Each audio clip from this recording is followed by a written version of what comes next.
Howdy everyone, Desert Boy here. I just thought I would check in and show you what I'm up to, and what I'm looking at here is looks like I'm getting some mail here, or some packages at least, parcel post or whatever. So one of the things I got here, I couldn't wait, I already kind of started to open it, but it's actually something from Henry. So what kind of things might we get from Henry? So, well, that's one item. We'll take a closer look at them here in a minute. There's the other one. Let's set this one aside. So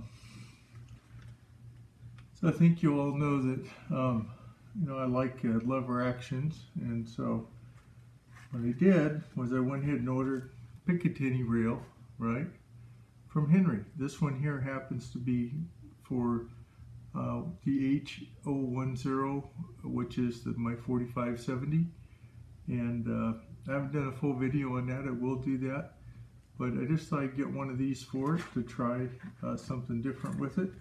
And this one here is from my Henry big boy, which you have seen. It's the Carbine. That's a 38357, and this also is a picatinny type rail mount, and they're pre-drilled and tapped for these. To my understanding, but this will be kind of a project, be kind of an adventure for me and for you, going along with this. If you follow along with me on this, trying to get these installed, I'm going to put these on both those lever action rifles. And of course, why would I do that? And I don't have any AR platforms. I haven't done that, and I don't have any other optics in any of my firearms. So what would I need a picatinny rail for? Well, there's different things, but one of the things that you often need it for, as came in this here box, is of course a red dot of some kind. This one happens to be a Bushnell TRS 25. Very basic, very simple red dot, nothing fancy. Generally, I've seen these in use on pistol caliber or 22s, like a Ruger 1022, and I've seen demonstrations from people, or like a Ruger PC carbine. Since the 38-357 might be well suited for this, I thought this would be a good one to try on it. And we'll see how it holds up in being used on the Henry 4570 as well, which is significantly more powerful. So that's one aspect of it.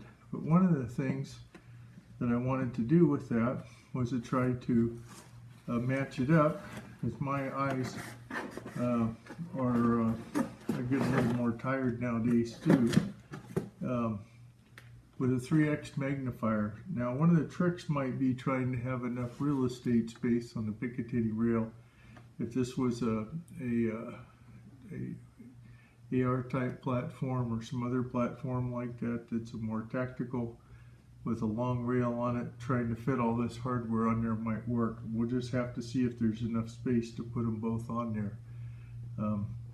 From eyeballing it right now, it may be that I may not be able to do what I wanted to with the 357-38. I don't know if there'll be enough space on there, but we'll find out. Looks like with the 4570 it might be able to.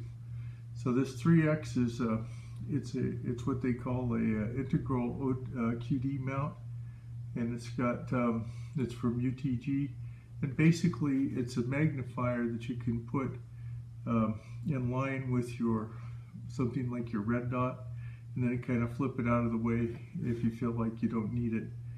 And so we'll see if we can get all those together. I have no idea. I am familiar enough with ARs that I understand that oftentimes optics can do what they say, what we might call co-witnessing with the iron sights.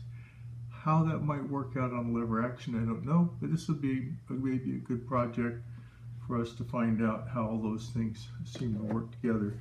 I did also go ahead, because I know in trying to match up the heights and things, I've seen these matched up before. I'm not quite sure everything they used, but as far as I could tell, they also used some kind of riser mount, possibly with the red dot. So I did get a UTG riser mount, which we'll have to find out if that's if that's adequate to get everything lined up properly, and then see how that affects the iron sights, as I said. So sit back, relax. This will be an interesting journey to see how we get these put together on the lever action rifles. And I think if you remember in my 38-357 video, I talked about it being versatile and useful. Also talked about there's a good possibility of it for personal defense. Well, this is some other things that I can think of that, provided we see how it works out, might just make them a little more adept at doing that personal or possibly home defense kind of thing, with having something like a red dot on it, for example, and a picatinny, which will allow you other types of optics as well. So be safe out there, and we'll move on forward with this project over the next maybe several days, including range time. Might take a couple weeks to get it done overall, we'll see. And just appreciate you watching, like and subscribe.